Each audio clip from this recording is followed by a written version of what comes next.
firefighters coming out of the raft. A dramatic U.S. Coast Guard rescue saved the lives of 14 crew members of the H.M.S. Bounty.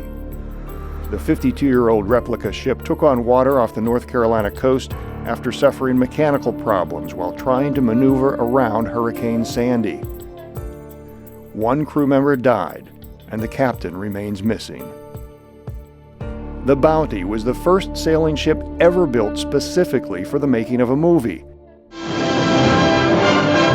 MGM Studios' Mutiny on the Bounty, starring Marlon Brando. It was used in other more recent films, including a Disney Pirates of the Caribbean movie. This never-before-released film of the Bounty was captured by National Geographic photographer Luis Marden in 1960 on assignment for National Geographic magazine.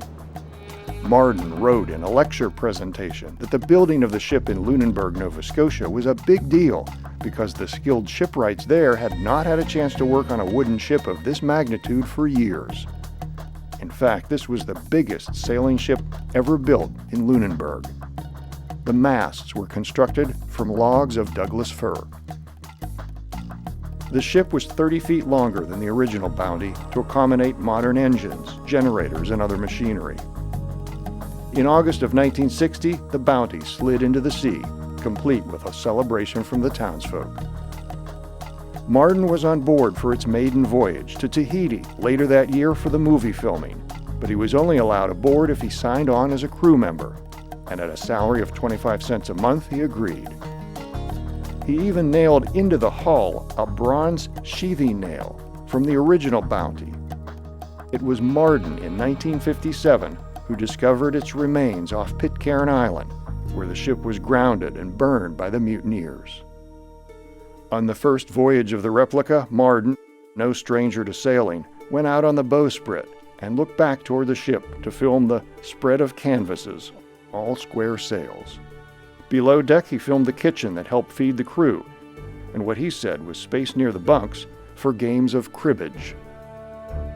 Marden, who later became chief of the National Geographic foreign editorial staff, filmed the ship sailing into the sunset. He described it here as sailing southwest as they reached the longitude of the Marquesas.